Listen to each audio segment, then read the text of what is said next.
I've been thinking a lot about literacy lately. So when I thought about what to do a pechakucha on, I thought about the things that I usually present on. PowerPoint, digital storytelling, online learning. But for some reason I kept coming back to literacy. I wasn't sure why. I'm not a literacy person. Or at least growing up, I never thought of myself as a literacy person. This is my daughter Jordan. I don't think she thinks of herself as a literacy person either. My wife and I have been fighting, or is it advocating? No, it's fighting the local school district that my daughter goes to about the literacy instruction she gets. She was on an ILP, but because her reading test scores increased, even though her writing scores were low, she was taken off of the literacy thing and the support she was getting. You ask why? Well, because in our district, literacy equals reading. What does literacy mean to you?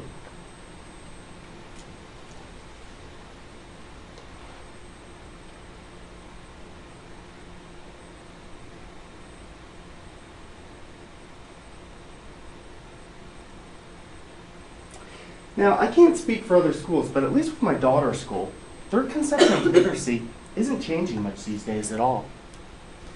While Jordan is getting instruction she needs on writing, while she isn't getting instruction on writing, she's getting a lot of instruction on cursive handwriting. You know, I recently read an article about mourning the death of handwriting. Now, I'm not advocating for the death of handwriting, but I just don't see the relevance of teaching cursive writing in the 21st century. One of the problems that we have these days is this tension between the old and the new. Are schools supposed to be creating well-rounded people or preparing students for the future and for vocations that might not exist yet? And does it have to be either or? There are a number of books like this written on the changes that are taking place. Now, Berlin specifically blames the internet and technology for what he sees as a decrease in literacy. He mourns the loss of newspapers. He seems to fear that if people aren't reading the newspaper, that they aren't being kept up to date with news and current events. Now, it's hard to deny that things have changed. Can I see a show of hands with the people here? How many of you have a Facebook account? How many have blogged before? Okay. How many send text messages? Okay. How many spend time, about the same amount of time, writing handwritten letters and mailing to friends and family? Okay. Berlin, Keene, and others want to blame the demise of our culture and literacy on things like Wikipedia and Craigslist. Wikipedia putting Carta out of business, and Craigslist is blamed for the demise of newspapers. This brings me back to literacy. Will Richardson recently asked, where do we teach Wikipedia? Now, people could be learning Wikipedia from Stephen Colbert. On his show, he asked his audience to go to Wikipedia and add that the population of elephants had tripled in the last 6 months. Can you guess what happened? Articles on elephants were repeatedly vandalized before they were locked down eventually by Wikipedia. But this isn't just about Wikipedia. And it isn't just about how to participate and on how to contribute in our participatory culture that we find ourselves in. It's about such basic things as email. I'd rather my daughter's teacher substitute emailing 101 for cursive handwriting. Now, we assume often that these so-called digital natives know how to effectively and efficiently communicate in computer-mediated environments. But the truth is, I'm not sure they do know how to do this. And I'm not sure it's just digital natives either. On an instructional technology listserv a few months ago, some people were trying to unsubscribe by emailing the entire list. Well, the flames ensued. Some people tried to be positive, talking about, well, what are ways that we can improve the listserv?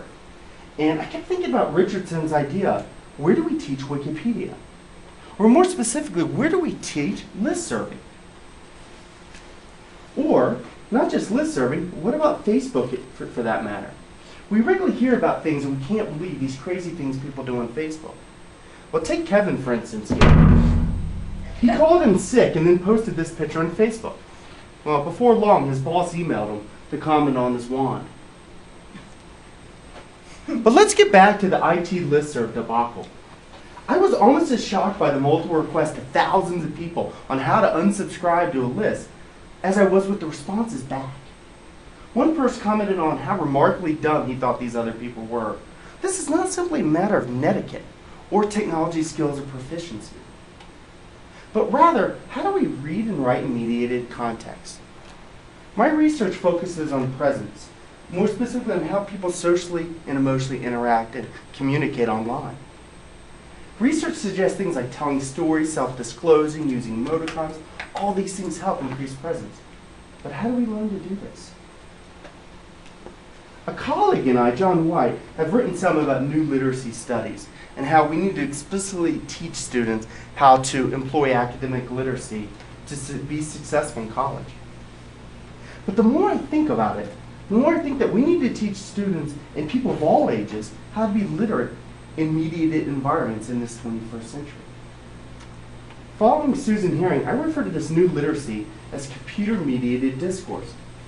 But with the rise of Web 2.0 and the participatory culture that comes with it, and mobile phones, everything that comes with that, computers in 1986 are totally different than what they are today.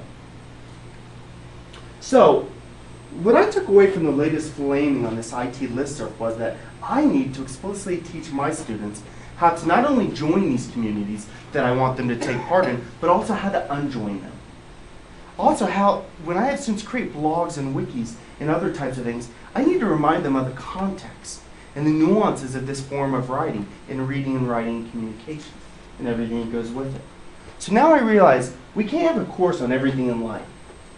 But I keep spending more time communicating in computer-mediated environments. I think about the need to not just teach students how to read and write, but how to read and write in specific ways.